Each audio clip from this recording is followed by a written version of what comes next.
Bueno, antes de presentar a Roberto, quiero agradecer a Roberto especialmente, que es una gracia y un honor tenerlo acá y poder escucharlo. Y bueno, y a todos ustedes que se acercaron bueno, a participar con inquietudes, a querer formarse. La verdad que en estos tiempos, estos espacios dan mucha esperanza. Y bueno, nada, tenerlo a Carlos, a Roberto y acá estar todos juntos, poder escuchar una charla de antropología cristiana, de educación, la verdad que me enorgullece mucho. Así que bueno, gracias a todos y paso a presentarlo a Roberto y ya para que todos lo podamos seguir. Bueno, Roberto es egresado del Cardenal Newman y del San Martín de Tours en 1984. Luego cursó el bachillerato internacional en el United World College of the American West en Estados Unidos en 1986. Recibió el título de Bachelor of Arts de Thomas Aquinas College en Santa Paula, California, en 1991, con una doble especialidad en teología y en filosofía y una especialidad menor en ciencias. Ingresó a la Facultad de Derecho en la Universidad de Loyola en Chicago en 1991-1992 y terminó en la Universidad de Suffolk en Boston, Massachusetts, en 1997. Luego de trabajar en Derecho y Banca de Inversión en Buenos Aires y en Boston, Estados Unidos. Trabajó en Wall Street en el estudio Milbank, Tweed, Hadley y McCloy en New York hasta el año 2000, luego en la ciudad de Austin, Texas y Houston, y en Texas representando clientes en la industria de alta tecnología y capital de riesgo, petróleo y energía, y en la banca internacional hasta el 2006. Del 2006 al 2008 fue abogado dentro de una empresa de manejo de capitales privados. En 2009 volvió a Argentina para fundar el Colegio Católico de Artes Liberales en Buenos Aires y se dedicó a la educación en esta modalidad hasta la fecha. Roberto Olguera se especializa en la educación con el método socrático en clases de lectura y discusión de los buenos y grandes libros de la cultura occidental, la enseñanza del trivium y del quadrivium como habilidades fundamentales para la educación católica. Es referente para una multitud de familias que se han lanzado a la aventura del homeschooling en Argentina y otros países de América Hispana, habiendo educado a sus propios hijos en casa durante 6 años y luego en su colegio en Argentina. Está casado, tiene 8 hijos, 7 con nosotros y 1 en el cielo. Es católico, practicante, amante de la buena liturgia. Así que bueno, muchas gracias Roberto por estar acá con nosotros. Y bueno, Bueno, sobre muchas todo gracias. es un gran amigo de muchos de acá. Gracias, Caco. Y bueno, yo pensaba tal vez hacer hoy, hablar más de lo general, o sea, de lo antropológico, de los fines de la educación, que es la gran pregunta que nadie se hace y todos educan y nadie se, como decía, había una famosa frase de Cicerón, uno de estos que decía, eh, como es, definía la crisis en Roma, sí, ya en esa época, ¿no? Decía, nadie obedece a sus padres y todos están escribiendo un libro. Dice, que tiene que ver una cosa con la otra, pero es verdad que no estamos dispuestos a escuchar a los padres, al pasado, a las fuentes, y todos queremos escribir el último libro de educación, de esto y lo otro. Más hoy en día, cuando hacer un curso de vía Zoom o bien lo que fuera, es muy fácil, como ustedes ven, ¿no? Y habla cualquiera, como ustedes ven. Entonces, quería hacer esta primera parte, la parte general, y después tal vez la semana que viene hablemos de la educación, qué es una buena educación. Entonces yo decía, primero defino los fines y después, la semana que viene, me centro en los modos de enseñanza y los tipos de conocimiento, que para mí es fundamental. Y después los referiré a algunos videos que estoy editando, que ya hablé de un texto fantástico, que no es de obra mía, pero que es un trabajo pensado con amigos, pero que no es obra mía, pero que yo lo torné en un curso de 7 videos de 20 minutos cada uno, que los voy a colgar o en mi página, o ustedes los pueden perfectamente poner donde quieran, que muestran claramente, así como en la física, el mundo de la física, a partir de la física cuántica, se cae a pedazos todos los paradigmas que venían desde el año 1500 hasta la modernidad, Newton, Galileo, todo se cae a pedazos con la física cuántica. De la misma manera, ese curso creo que va a hacer que entendamos bien qué es lo que se ha caído en la educación moderna. Y tiene mucho que ver con el tema este de la física cuántica y con la concepción cartesiana del hombre. Entonces, vamos, y si yo me salgo del libreto, está Juanita Arévalo, que hizo su tesis casi doctoral de Trivium y Quadrivium, así que Juanita, vos me podés corregir. Cuando yo, que soy viejo, me olvide de algo, me voy a decir, era así. O te voy a preguntar las definiciones de las cosas. Bien, entonces, vamos a ver. ¿Qué es educar? Lo primero, o sea, Frank Sheed en su libro Sociedad y Sensatez, que debe ser un apéndice, un corolario a su libro Teología y Sensatez, que es fantástico, y se los recomiendo a todos. Sheed era un converso que, en Inglaterra, y que fundó Sheed and Ward, la gran editorial de libros católicos, y que se dedicó durante toda su vida a testear, digamos, a predicar. Hay una esquina, hay un lugar en Londres, en una esquina donde uno se sube a un banquito y predica con el dedo en alto, como le gustaba con esos dibujos de Quino, predica y la gente va a escuchar y le cuestiona, o sea, se arman debates. Y él toda la teología católica la testeó en ese ambiente, ¿no? Y escribe un libro que se llama Sociedad y Sensatez. Ese libro, que pretende dar la doctrina social de la Iglesia, es el único que empieza hablando del tema y diciendo, todos estamos en contra del marxismo, todos estamos en contra del liberalismo, todos estamos en contra de esto, de aquello, pero ninguno se ha preguntado qué es el hombre. O sea, no definimos los términos. Entonces yo creo que en educación, como en todo en la vida, hay que definir los primeros términos, ¿no? Los términos que nos van a hacer la diferencia, a partir de los cuales vamos a comprender. Porque el sujeto educado es un hombre, un ser humano. Entonces, ¿qué es el hombre? Y Frank Sheed dice, junto con la Iglesia Católica, y lo decimos nosotros, el hombre es persona, imagen y semejanza divina. Pero ya eso tiene un mundo, o sea, en persona podemos hablar de teología del cuerpo, podemos hablar de un montón de cosas. Imagen y semejanza divina aún más. Entonces, una vez que sabemos la naturaleza de la cosa educada, vamos a saber también qué es lo que es la educación o para qué estamos educando. Dice Santo Tomás que educar no es otra cosa que llevar a la prole, o sea, a los hijos, a la plenitud de la perfección en las virtudes. Bien, acá hay un montón de palabras también que son difíciles, pesadas, ¿no? Virtudes, perfección.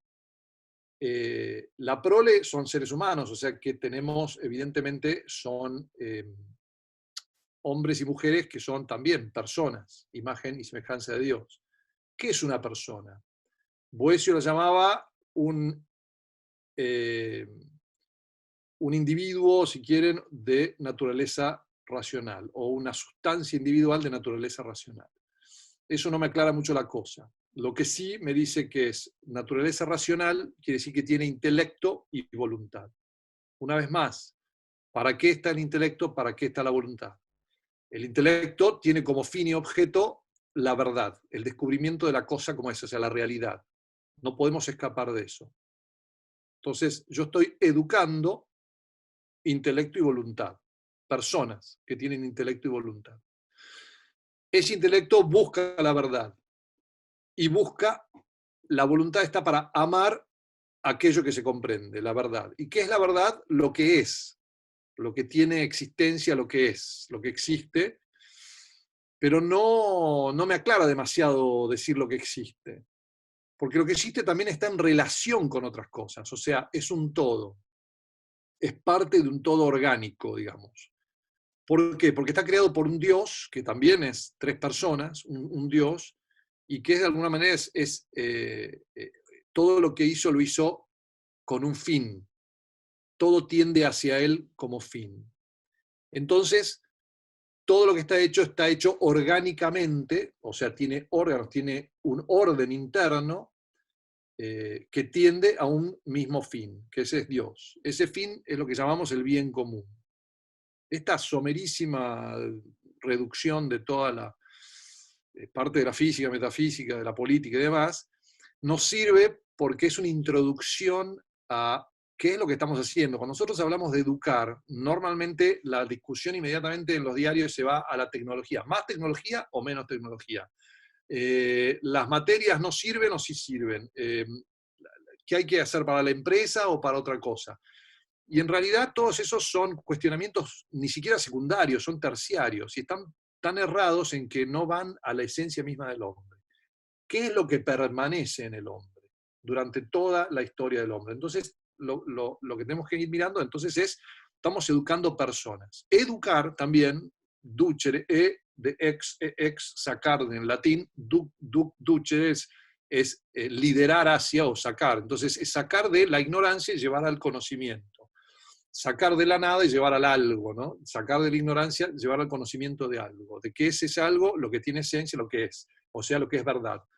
Y en ese orden, ¿no? En un orden, que tiene un orden intrínseco y un orden extrínseco. Entonces, los fines de la educación van a estar predeterminados por la naturaleza del hombre.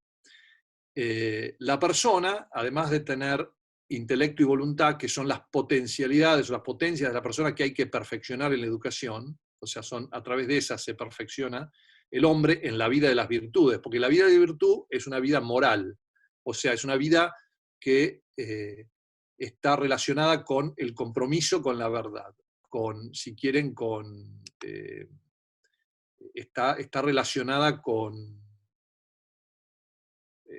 el orden de la sociedad, ¿no? Y ahí viene el segundo aspecto del ser humano. Otra cosa, y es un gran, si quieren, desarrollo que hizo Juan Pablo II en su Teología del Cuerpo, es el desarrollo de todo este concepto del personalismo, de la persona personalismo, ¿no? Más allá que pueda ser criticado en algunos aspectos, porque en cuanto a los tomistas que se pelean con Jacques Maritain, con con otro más allá, hay un aspecto de la persona, el personalismo, que es absolutamente fantástico, verídico y explica muchas cosas, que es que la persona es un ente, es algo que está en relación con otros, con otras personas. Y esa relación es una relación que perfecciona. O sea, yo no puedo educarme solo.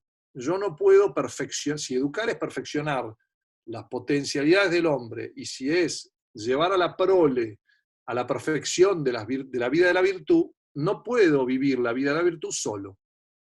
Ciertamente de todas las virtudes. O sea, la única que podría vivir tal vez es la templanza con respecto a, no sé, la comida, ni siquiera con respecto a la sexualidad.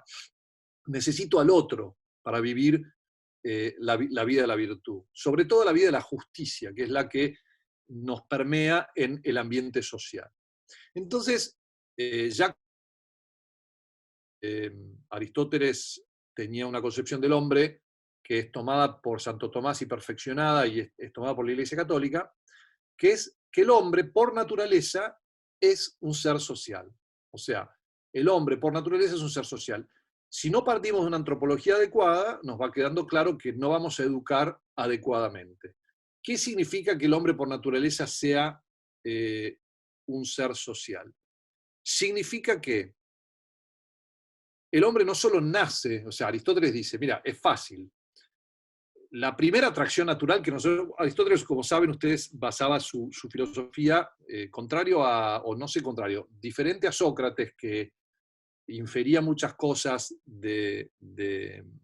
a partir de un conocimiento más mítico y poético, y los tornaba en dialéctica en sus diálogos. Aristóteles parte estrictamente de la observación de la naturaleza de las cosas. Asume que las cosas tienen una naturaleza y que actúan para un fin, según esa naturaleza. Y uno tiene que no solo lo que hace, para qué fue hecho, sino cómo fue hecho, qué es, ¿no? Entonces, esas distinciones le permiten a él observar que un varón y una mujer están naturalmente atraídos el uno al otro. ¿Para qué? Para unirse y concebir un tercero, un ser humano, o sea, otro como ellos, que perpetúe su imagen, ¿no? Perpetúe su imagen. Y esto es fantástico cuando dice, para perpetuar la imagen, porque ahí mismo ya vemos un tipo, o sea, una sombra, si quieren, de la... Espera, a ver. Cecilia, estás sin mutear, Cecilia Besic. Perpetúa la imagen de sí mismo, y eso ya es una imagen y semejanza del mismo creador, ¿no? Que nos hace en su imagen y semejanza. Nosotros queremos generar a otro, crear a otro en nuestra imagen y semejanza. Y también, o sea, obviamente un darwinista te decía, te diría, preserva la especie. Es verdad, pero más que nada es una perpetuación de la imagen y es un querer a otro como uno, ¿no? De esas familias, padre, madre e hijo, que nace inmediatamente de padre y madre, o sea, en sociedad, ya nace en sociedad, se le agrega, si quieren, un buey, dice, o un esclavo. O sea, la familia completa era padre, madre, hijo, buey o esclavo, ¿no? Entonces tenemos todos los tipos de gobierno inmediatamente ahí ya incluidos en su política, ¿no? Del dueño al esclavo o al buey es una dictadura, si quieren ustedes, la palabra no sería tiranía, pero una dictadura es simplemente uno da órdenes y el otro obedece. No hay capacidad de voluntad propia por parte del buey o por parte del esclavo.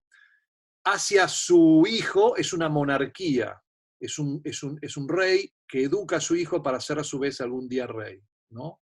Y hacia su mujer es una república, dice Aristóteles, o sea, la consulta toma en consideración su opinión, pero al final él decide, es el ejecutivo, digamos, por decirlo así, ¿no? Entonces, en esto Aristóteles ya ve una sociedad naciente. Las familias naturalmente se juntan, se van expandiendo y se juntan con otras como ellos, forman un pueblo, una tribu, un clan, ¿no? Algo que lo vemos todavía en muchas civilizaciones, aún hoy en día, o por ejemplo, tenés los escoceses que ya todavía tienen los distintivos de clanes y demás, y naturalmente se van juntando en esas tribus o clanes para que, donde la familia sobrevivía, los clanes viven. O sea, empiezan a tener tiempo libre porque empiezan a distribuir sus diferentes talentos para poder formar el comienzo de una polis. Esos clanes o esas tribus o ese grupo de familias se juntan aún más gente hasta llegar a lo que sería la ciudad-estado griega o la polis, que era una ciudad de suficiente tamaño, y fíjense esto es muy importante, una sociedad de suficiente tamaño como para que el hombre no solo pueda vivir, sino vivir bien, o sea, vivir la vida perfecta de virtud. Ese era el fin de la ciudad. Para eso nos juntamos. ¿Sí? Esto es muy importante porque eso establece las bases de qué es lo que estamos haciendo hoy en día y qué es lo que deberíamos hacer. Entonces, se juntan para tener la vida de la virtud, la vida perfecta. Y para vivir esa vida de la virtud, dice Aristóteles, es imposible hacerlo si uno no tiene ocio. Y el ocio, la palabra ocio, en griego, es la palabra scholé. Scholé, o traducida al moderno, school, o escuela. O sea que el colegio, el school, la escuela, el scholé, fue hecha para el ocio. La actividad que se hace en la educación es la actividad que se debe hacer en el ocio. Y la actividad del ocio, cuyo contrario es el negocio, la negación de ese ocio, la actividad del ocio es la más adecuada a la parte más alta del hombre. Porque el hombre, qua animal, qua especie animal racional, se bastaba a sí mismo para sobrevivir, o sea, para comer y reproducirse, lo que hacen los animales, y más o menos tener su coto de caza en la familia. Pero cuando se junta con la tribu, es para tener algo más que eso. Para poder tener, además de su coto de caza, su comida y su reproducción, tener también una vida un poco más digna. Carpintería para una casa, ropa, cultivo, o sea, vegetales, todo lo que él no puede hacer porque se está dedicando a la casa, ahora lo hace gracias a que tiene otra gente. Pero ese no es el ocio. Hasta ahí todavía seguimos en una vida de un poco más de supervivencia. El ocio es cuando se genera suficiente distribución de tareas y unión de diferentes talentos y carismas, como para que ese cuerpo que sigue siendo orgánico, y esto es importante porque recordemos que de la propia naturaleza del hombre y de la familia surge esa organicidad, o sea que sigue teniendo una cabeza gobernante, sigue necesitando de un gobierno, de algún tipo. Aristóteles después no opta por uno u otro, sino que dice en algunos casos este, en algunos casos otro, pero él dice, es evidente que necesita este cuerpo un gobierno. Surge este tiempo libre, o sea, un tiempo para elevarse por encima de lo animal a lo espiritual, a la contemplación, que es la actividad propia del ocio, la contemplación. La contemplación ocurre cuando uno mira, se asombra ante la realidad, la observa, medita sobre ella, buscando ese orden intrínseco que tiene y de conocerla desde las causas. Y cuando la conoce, se alegra, se asombra aún más, se acerca a la sabiduría y comienza a cantar. O sea, el dominio de las musas, o la música, o el dominio de las musas, lo que era la poesía, la lírica, la música, la tragedia, la comedia, la literatura y la historia en la modernidad, todo eso pertenece a las musas. Todo eso era la actividad a la que se dedica el hombre cuando medita, contempla y en el ocio. Y ese hombre lo que busca es entender el orden intrínseco en la realidad. Hasta acá los griegos, ¿no? Entonces, el griego decía que naturalmente la actividad más alta del hombre es la más perfecta. La más perfecta es la que lo ayuda a ser más perfecto, que es la política. Porque es la actividad que ayuda al hombre a gobernarse de manera tal de poder vivir esa vida política. ¿Me siguen hasta acá? Entonces, la política era lo más alto. ¿Y quién era el más adecuado para hacer política? Bueno, aquel que pudiera conocer la realidad de la manera más eximia. Y aquel que conoce la realidad de manera más eximia es el que conduce o sigue o hace esa actividad que lleva a conocer la realidad, o sea, la contemplación, más tiempo y de mejor manera y en mejor orden. Y ahí se lo llamamos, adivinen qué, el filósofo. Por lo tanto, el filósofo es el hombre más adecuado para gobernar según los griegos. Siguiente al filósofo, hay que defenderlo y protegerlo, está el estratego o el general, o sea, el ejército, el hombre que se dedica al bien común en su defensa. El filósofo se dedica al bien común en su gobierno y su dirección. El estratego en su defensa. Luego está la siguiente actividad importante, que es una actividad creativa, una actividad de creación artística, en donde el hombre manifiesta ese espíritu y crea, o sea, imita a su divino, digamos, creador, creando él mismo. Entonces los artesanos vienen después, que proveen todas las cosas buenas, a partir de la agricultura y de las materias primas, que son la manera de ganarse la propiedad de manera natural, que para Aristóteles es la manera más natural, la más fácil, la mejor, o más noble tal vez. Están estos artesanos que transforman esa materia en los bienes que nos permiten ese ocio. Luego están aquellos que ni producen nada, ni crean nada. Tampoco son filósofos, ni son soldados, son comerciantes. Los comerciantes lo que hacen es compran y venden, ¿no? Hasta acá tenemos los fenicios, tenemos todos los persas, el orden que no es griego, los bárbaros pueden ser perfectamente buenos comerciantes. Y por último, despreciados, en el mismo nivel que los esclavos, desagradables, están los financistas, o sea, los que ni siquiera crean ni comercian, prestan plata y de la nada sacan algo. Son tipos, o sea, la usura, o sea, es mirada con un desprecio por Aristóteles y por los griegos.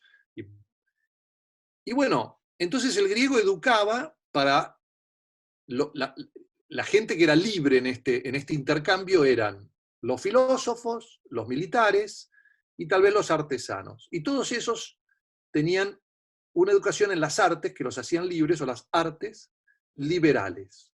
En su primera acepción de la palabra liberal, una buena acepción, deformada después a través de la historia, y entonces las artes que hacen al hombre libre, las artes liberales. Y el hombre libre es aquel que puede tomar decisiones por sí mismo. O sea, que tiene la capacidad de pensar y tomar buenas decisiones prudentes, de ejercer la prudencia y la justicia, y manejar la justicia. Y por supuesto, las virtudes de la fortaleza y la templanza, que son las virtudes militares también, las tiene este hombre. Pues quien tiene una de las 4 virtudes cardinales tiene las 4, dice Santo Tomás, y eso es así. Y entonces, estos son los hombres de oro, si quieren, que decía Sócrates en su República, de oro y de plata, ¿no? Los macho alfa, las hembras alfa, los que tienen que juntarse y multiplicarse, decía Sócrates, y los que Aristóteles, bastante más realista, dice, estos son los que deberían gobernar. Para ello deberíamos educar a la prole. Ahora bien, como no todos están hechos para mandar, algunos están hechos naturalmente para mandar y otros para obedecer, y acá les estoy reduciendo toda la política de Aristóteles a unos meros 25 minutos, no todos están hechos para gobernar todo el tiempo. Pero la virtud del hombre bueno es la misma virtud del hombre que gobierna y que es gobernado. Es la virtud de poder gobernar bien y con prudencia, y de obedecer bien y ser gobernado también, ¿no? Entonces, Aristóteles plantea que en el orden natural, como en todo cuerpo orgánico, hay una cabeza y ahí están los pies. Y lo importante no es que todos seamos cabezas, como ese voluntarismo moderno de be all that you can be, vos podés ser todo lo que te pongas en la cabeza, democracia moderna llevada a la filosofía, sino que es un entendimiento de que a veces es tan importante, por supuesto, los intestinos como la cabeza, porque si los intestinos dejan funcionar, nos morimos todos. Hay un chiste sobre ese tema que viene al caso, pero no lo voy a contar porque es desagradable, pero hace poco circulaba en WhatsApp. Pero es evidente que si uno de mis órganos vitales deja de funcionar, se muere todo el cuerpo. Entonces, no todos tenemos que ser jefe, pero si cada uno cumple su función allí donde lo puso Dios y se santifica allí, no solo va a ser más feliz, sino que va a ser más perfecta la sociedad, porque va a ir permitiendo que esa sociedad se haga ese bien, apunte a ese bien común, en donde todos empujamos a nuestra manera, de nuestra posición, como un equipo de rugby que tiene un 8, 2 alas, 2 segundas líneas, 3 primeras líneas, 3 cuartos, medio scrum. Cada uno hace su juego, pero todos apuntan al mismo bien común y coordinan. Y nadie quiere, nunca lo escuchás al 8 queriendo ser medio scrum, o al 8 queriendo ser wing.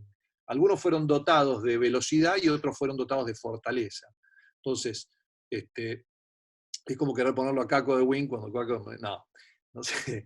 Entonces, pero a todos nos gusta, es evidente, es como en el fútbol, a todos les gusta meter gol, pero es muy importante la defensa. Bueno, en ese mismo sentido en la sociedad. Ahora, vamos a comparar este concepto de la polis griega, que se perfecciona en Roma con la ley, el orden, el concepto de que Roma está por encima de sus ciudadanos, de que es un bien común, civilizador y ordenador, por el cual vale la pena morir, que eso es otro de los grandes tests. Si vale la pena morir por esto o no, es una de las grandes pruebas, ¿no?, de que uno está más o menos apuntado a una verdad. Roma lo lleva a un orden externo y práctico, ¿no? Pero el griego hacía falta la contemplación antes de que llegásemos a Roma, a lo práctico. Porque el orden del hombre es primero contemplar y después hacer. Vamos a saltearnos un poco los hebreos, que se los voy a dar al final, pero en este momento vamos a hablar de el hombre moderno. ¿Qué ocurre en la modernidad? Bueno, el menos pago es el filósofo, al que menos dejan hablar sobre tema de gobierno. El más admirado es el empresario, y entre los empresarios el financista. O sea que hoy hemos revertido el orden griego, lo hemos dado vuelta sobre sus patas y tenemos a la banca internacional o la banca acá arriba, luego las grandes empresas, multinacionales si es posible, luego los creadores o artesanos, inventores acá, quien las grandes empresas les afanan los inventos, típicamente se los compran baratos para venderlos caros, y por debajo de eso tenemos a los académicos, filósofos, y la política se ha convertido en un chamullo demagógico sofista contra el cual luchó Sócrates, cuyo fin es perpetuarse en el poder, equilibrando estas fuerzas que son las que le tienen dinero. Entonces, el hombre pasa de ser zoon politikon, de ser un animal político, a ser un animal económico. Y el animal económico es un animal cuantificado. Entonces tenemos la cantidad como un elemento fundamental acá que empieza a ser mella. ¿Y qué es la cantidad?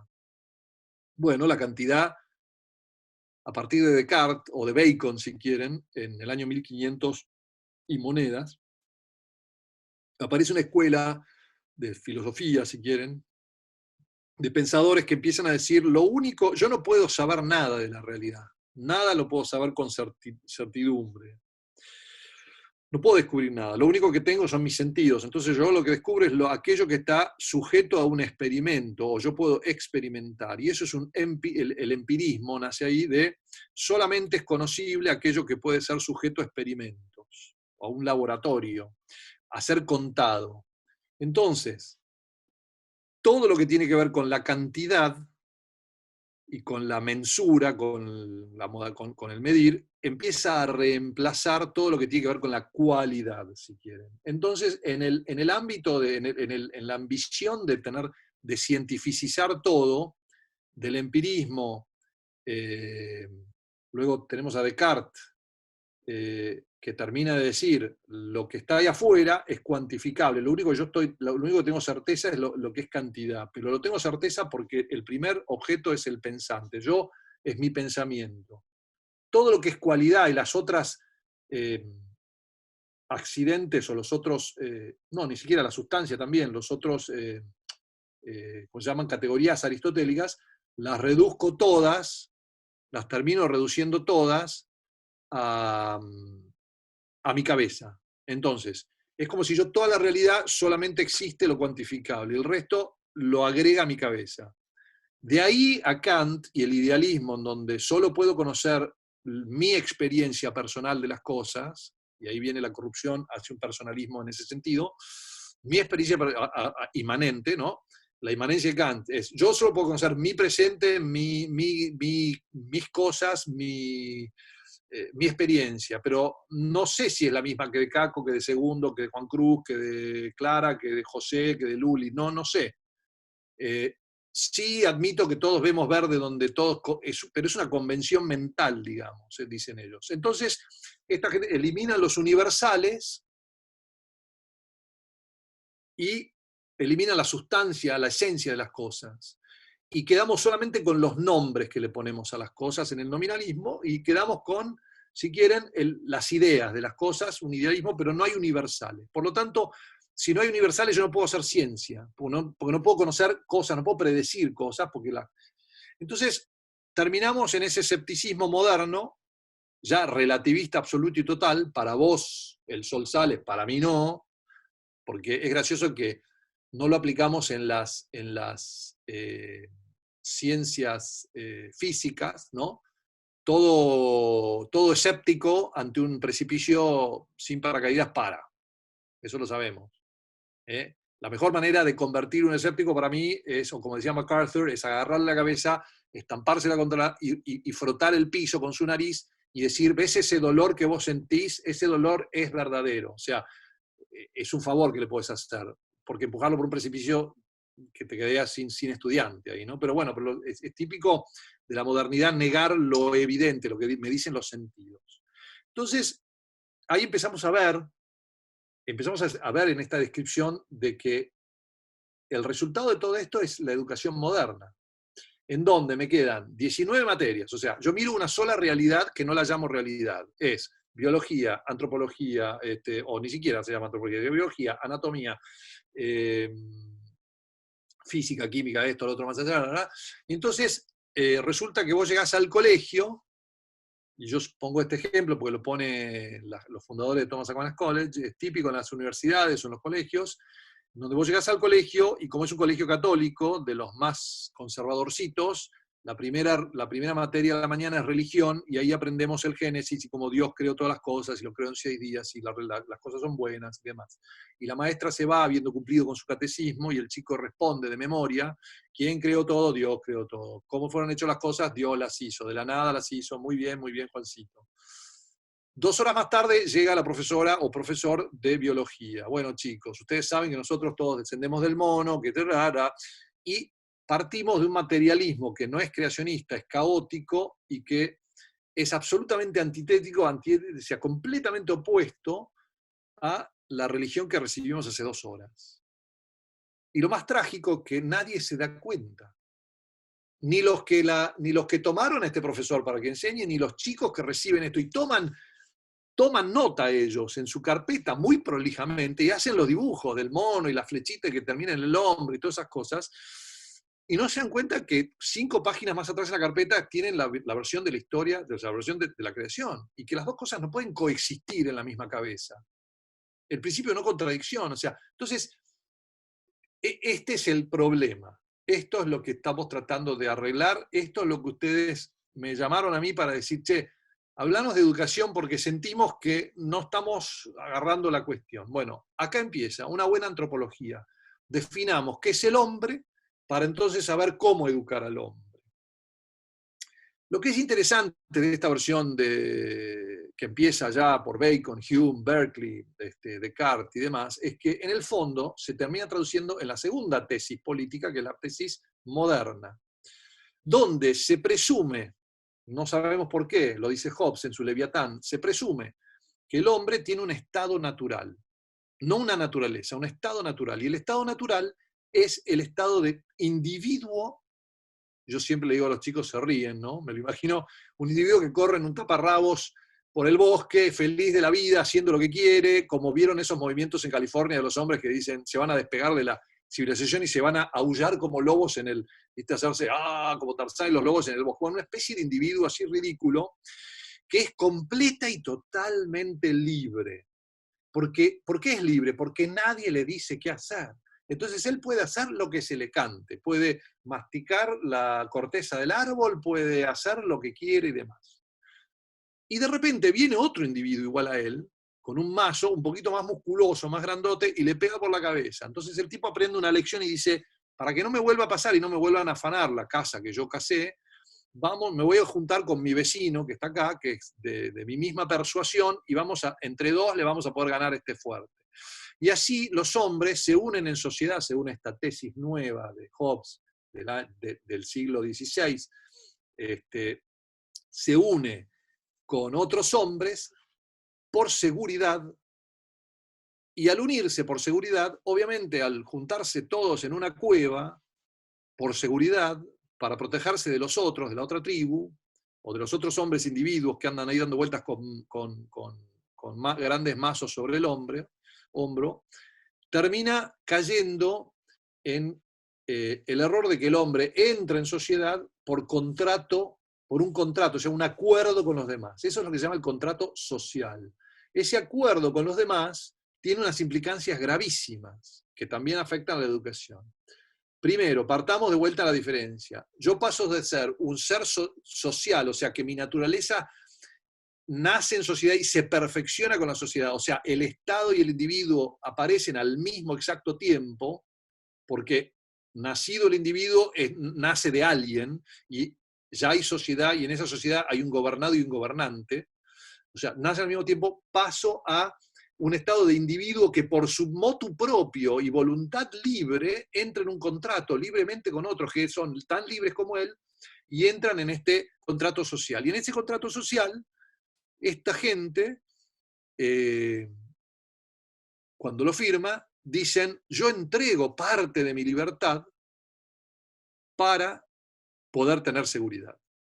Ya no puedo mordisquear las cortezas del vecino, no puedo hacer las cosas no puedo cazar en el coto de casa del vecino, no puedo hacer un montón de cosas que antes libremente hacía. Y entonces sale esta frase que lo escuchamos mucho, también entre católicos, que dicen: mi libertad termina donde comienza la tuya. O sea, yo te respeto, y restrictamente, pero mi libertad termina donde comienza la tuya. ¿Cuál es el error acá? Mi libertad no termina cuando comienza la tuya. Mi libertad, junto con la tuya, se enaltece, se engrandece, pasa a ser una libertad mayor, porque pasa a tener un objeto mayor, un bien mayor, un bien común a los dos. Entonces, surge esta idea del Estado como contrato social, y entonces surge una sociedad hecha de individuos, y que cada individuo puede ser tanto jefe como esclavo, puede ser lo que se le cante, y en ese contrato social los individuos priman, y cada individuo tiene su propia tesis. Entonces, donde en el otro era un cuerpo orgánico, donde todos tenían una función, un órgano, una función en el cual ellos actúan de acuerdo a un bien común para todo el cuerpo. Entonces podemos pedirle a algunos que sean soldados y mueran por la patria.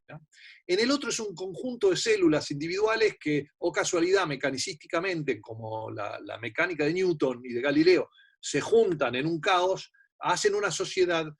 Lo simplifico, muchos me dirán, no es tan así, pero en el fondo termina siendo un poco así, y usan a la sociedad, o sea, el bien común es la acumulación de los bienes particulares, y la sociedad es aquellas condiciones que me permiten a mí ser un gran individuo. En las dos terminamos con la perfección del individuo, con la sociedad, está bien, pero en una se ocurre por naturaleza misma. O sea, esto quiere decir, de la misma forma que el bebé nace humano, pero imperfecto, porque no puede comer solo, no puede alimentarse solo, no puede ir a buscar su comida solo, no puede cambiarse, no puede hacer un montón de cosas, necesita de una sociedad que lo vaya llevando hasta que es un hombre completo. De la misma manera, yo no puedo hacer mi proyecto de vida solo y demás en el otro. ¿Sí? Entonces, esas dos concepciones del hombre son importantes, porque la educación moderna responde a la segunda concepción. Porque si yo soy simplemente un individuo que no tengo un bien común, o sea, mi bien común son medios y no fines, yo voy a educar para los medios y no para los fines. Si yo creo que el hombre es un ser social que se perfecciona en la virtud, y la virtud requiere contemplación, y la contemplación, la perfección requiere esa contemplación y la verdad, y compartir una verdad difusiva de sí mismo, voy a educar para los fines, voy a educar a personas como personas. ¿Me explico? En cambio, si yo creo que somos individuos y meramente accidentalmente estamos juntos, y como individuos tenemos que buscar cada uno nuestra propia individualización en un ambiente social, pero no hay un bien común de todos, sino que el bien común son las condiciones que nos permiten a cada uno ser all that you can be. Bueno, no tengo al final no tengo un pegamento que nos una naturalmente, y no tengo una razón para estar en esta o aquella sociedad o lo que fuera. Y termino educando entonces para los medios, o sea, para las profesiones. Todos ustedes fueron al colegio, y el fin de los colegios de ustedes, explícitamente, incluso los católicos, ha sido educar a los mejores profesionales que podemos educar, a gente que vaya a la universidad y le vaya bien y que sean grandes profesionales. Entonces después surgen entidades tipo ABDES o otras cosas que son entidades de empresarios católicos. ¿Por qué? Y porque me faltó esa parte antes. Y no está mal que sean empresarios católicos, pero uno pregunta, en realidad somos católicos empresarios, no empresarios católicos. Somos católicos. Y eso va a afectar cómo vemos a la empresa y qué rol tiene la empresa y cuánto vamos a querer ganar o no ganar y si vamos a estar dispuestos a ver o a no ver a mi compañero morirse de hambre al lado y no hacer nada. ¿Me explico? La sociedad perfecta, o si quieren el reinado social de Cristo, si quieren ponerlo de otra manera, solamente es posible cuando se sigue este orden natural de las cosas. O sea, un orden según cómo es el hombre, el sujeto educado. ¿Bien? Entonces, hasta acá la antropología necesarísima para poder comprender qué es la educación.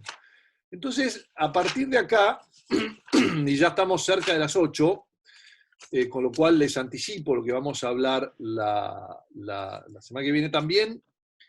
termino la idea inicial, ¿no? No solo la persona tiene intelecto y voluntad, sino que también tiene pasiones, o sea, están los sentidos no solo externos, porque nosotros somos cuerpo y alma, o sea, una unión sustancial de cuerpo y alma es otro aspecto nuestro. No podemos educar solamente para la razón. Eso es lo que querría o quiso Descartes y mató al hombre. Lo quiso hacer un ángel y terminó siendo que el hombre termina en un racionalismo brutal, que es lo que nos lleva hoy en día. Hoy el hombre moderno, si ustedes se fijan, el COVID y toda esta pandemia es regida con un racionalismo brutal, brutal en el sentido de bruto, pero en el sentido de cruel. Eh, el hombre ha perdido todo menos la razón. Se ha convertido en el loco que dice Chesterton, que no es el que pierde la razón, sino el que pierde todo menos la razón. Es perfectamente razonable las cosas que nos han pedido hacer, pero son perfectamente deshumanizantes. ¿Por qué? Porque la gente que nos lo pide no ha sido educada y no tiene ni idea de lo que es el hombre. O si tiene idea y lo hace igual, es mucho más perverso. Y hay algunos que tienen idea y lo hacen igual. Entonces el hombre tiene también sentidos externos, que son los 5 sentidos. O sea, yo tengo que educarlos, el oído, la música servía para eso, pero también el oído para escuchar la relación que tienen las cosas. Pues la música es una cuestión de relaciones, no sé si se dieron cuenta. Las notas, los acordes, los que tocan guitarra o los que toquen algún instrumento saben que hay acordes que suenan bien y acordes que no suenan bien. Entonces, las cosas que son tónicas y átonas. Entonces, la realidad tiene cosas que suenan, que van bien melladas entre sí, y entonces son parte de esta creación y nos ayudan a entender todo, y cosas que no van juntas. La vista, tienen ojos pero no ven, tienen oídos pero no oyen. La vista para ver el orden en las cosas, para ver el asombro y la admiración, para ver el orden en las cosas. El tacto, decía Aristóteles interesantemente, que el filósofo, o sea, que los bárbaros no eran buenos filósofos porque vivían en el frío y usaban guantes y no tenían tacto, y que el sentido del tacto es el más necesario para el realismo filosófico. A mí me parece fantástico eso, pero es un poco el agricultor, el tacto. Vos sabés, esto es, a mí no me mientan, esto es, yo lo siento, ¿no? El tacto. El gusto, el olfato también, ¿no? Las cosas, o sea, lo que es buen olor, lo que no es buen olor, lo que está podrido, lo que está bien. O sea, todas estas cosas, sentidos externos, pero también tenemos un sentidos internos. Tenemos el sentido común, que une todas estas cosas y que distingue entre lo frío y caliente y lo blanco y negro. El sentido de la cogitativa, o sea, digamos, lo que conoce al otro, la memoria y la imaginación, que son, digamos, esos receptáculos que nos permiten vivir la experiencia y después escribirla y transponerla, no solo en literatura, en poesía, sino en historia. Y esa experiencia unificada del hombre es lo que nos hace que cada vez podamos estar un poco más altos en la montaña si no hacemos como Descartes y desechamos todo lo que vino antes y empezamos de vuelta. Y tenemos también entonces dentro de la voluntad nuestros apetitos sensibles, el irascible y concupiscible, el irascible para buscar los bienes arduos y el concupiscible para buscar los placeres, que son las cosas que nos mueven como fines, nos atraen, ¿no? Una torta de chocolate actúa como un fin, me atrae a mí para querer comer, ¿no? Como que me da hambre o me da ganas, qué sé yo. Y las potencias espirituales, obviamente, que son la voluntad y la inteligencia, entonces, para amar. Entonces educo para conocer, tengo que tener en consideración toda esa naturaleza del hombre completa, y para amar. Conocer la verdad, cómo son las cosas, y amarlas. Y eso es absoluta y totalmente así. Dentro de un contexto del pecado original que arruina todo este orden, lo tira para abajo y volvemos a empezar, pero nos queda esa memoria genética. Y es acá donde entra un aspecto que ya ha sido completamente desechado de la educación, pero que es importantísimo tener en cuenta. A partir del pecado original y de la deformación, tenemos que sanar esos efectos del pecado y tenemos que volver a ver como Adán caminaba en el jardín, en el Edén, con el buen Dios, tenemos que volver a ver al buen Dios, adquirir ojos para ver y oídos para oír. Y para eso hemos perdido el lenguaje, ¿no? Dios le dijo a Adán al principio, 2 cosas te digo. Nombrá todas las cosas, entonces le fue poniendo todo lo que había creado y Adán dijo jirafa, hipopótamo, tal, lo fue nombrando, ¿no? Cada cosa, palmera, lo que fuera, no sé cómo las nombro. Pero Adán cuando nombraba, usaba lo que es el logos, al principio era la palabra, el verbo o el logos, sinergeino logos, dice el preámbulo de San Juan, usaba el logos, usaba esa capacidad de nombrar la esencia de la cosa, porque cuando para los antiguos se nombraba la esencia, cuando se nombraba la esencia se gobernaba la cosa, se la dominaba de alguna manera, pero se la podía dominar o se la gobernaba. Pero se la nombraba con una ansia de gobernar, o sea, de amar a esa creación gratuitamente, porque así nos hizo el Creador, gratuitamente nos hizo en un don total y gratuito para amarnos y para amar. Entonces, como Él nos hizo gratuitamente, nos pide esa superabundancia del ocio gratuito, digamos, del amor gratuito, de la entrega completa y total al otro y a la realidad, que toda la realidad tiende y grita la armonía del Señor. Por eso uno de los salmos dice, tierra toda bendecida al Señor, lluvias y rocíos bendecida al Señor, aguas bendecida al Señor, pájaros del cielo bendecida al Señor, porque toda la creación apunta en un lenguaje muy, muy, muy claro al Señor. Pero nosotros vamos como un robot que no ha aprendido a escuchar ni a sentir y vamos ignorando todo esto, mirando al piso y mirando nuestra propia creación, la tecnología, y nos perdemos esta gran providencia, este gran orden. Fíjense que el hombre está hecho para mirar las estrellas. Nadie resiste mirar al cielo y a las estrellas. Hace poco veía una película fantástica de Wolfgang Smith, de la física cuántica, y había un sabio de estos musulmanes que también físico, que le publica las cosas y que es muy creyente, y que decía, fíjate que el mismo ateo, el que niega la existencia de Dios cuando es feliz y está contento, se ríe y mira para el cielo, ¿no? Cuando nos reímos hacemos jajaja para arriba, miramos para el cielo. Está metido en la naturaleza del hombre. Ese lenguaje, que es un lenguaje simbólico, poético, se ha perdido.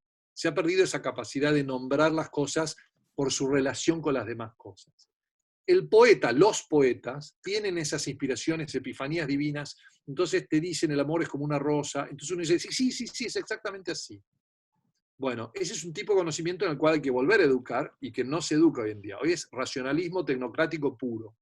Entonces, la gran estafa lo llamo yo, pero bueno, ese es otro aspecto, ¿no? Que cuando, a medida que nos vamos alejando de Adán, ya con Caín y rechazar a Dios y ser rechazado por Dios y asesinar a su hermano, dice que los hijos de los hombres, que eran los hijos de Caín, eran grandes, es muy interesante esto, Génesis 4, los hijos de Caín eran grandes inventores, hacían cosas maravillosas con la materia, y obvio, si habían dejado de mirar al cielo, empezaron a mirar para abajo y a dominar la materia. Y dominaban la materia para hacer los carros de guerra y las grandes cosas para poder dominar, porque se pierde el sentido, como dice Juan Pablo II, del amor y se convierte en un sentido de la dominación o dominio, del uso de la cosa, sin distinción. Entonces empieza a usar a la persona también. No sé si en todo esto van viendo destellos de los efectos de la educación y de la educación, de lo que nos ocurre con la educación. Es el modo de pensar que tenemos moderno. La naturaleza está hecha las ciencias están hechas para conocer y dominar la naturaleza y hacer tecnología que va a salvar al hombre. Y la tecnología que va a salvar al hombre, que son productos que se compran y se venden en juguetes, y el último, el que muere con más juguetes gana, como decía esa famosa remera que en Estados Unidos, he who dies with the most toys wins. Pucha, qué bajo ha caído el hombre, ¿no? Hemos vuelto a ser lo que no fuimos creados para ser. Fuimos animales, miramos para abajo y fuimos hechos para mirar para arriba.